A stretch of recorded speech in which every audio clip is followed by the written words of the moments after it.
imigambi dufitiye amabarabara ni imigambi myinshi cyane. Aya mabarabara yaba iryo barabara ry'indwi n'ayandi mabarabara n'amabarabara yubatswe kera n'amabarabara akenewe gusubira gusanurwa.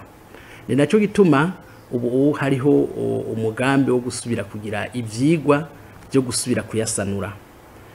Twararonse amafaranga yo gukora ivyo vyigwa n'amahera yasigaye ku bikorwa vy'ibarabara rya 18. Ubu hariho ivyigwa bigomba gutangura, turiko turarondera abazodukorera ivyo vyigwa.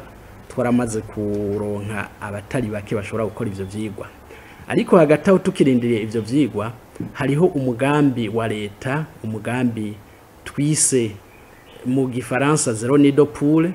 Uwo mugambi rero turiko turawukora, twarawutanguriye kwibarabara nimero 2, barabara nimero 1.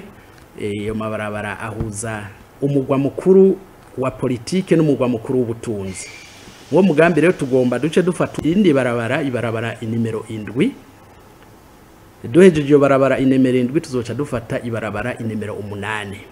Sama barabara yose twoca dukorera rimwe icarimwe, kuko n'uburyo ntibubitwemerera ko dushobora gukorera amabarabara rimwe yose y'u Burundi icarimwe, tugenda dukora.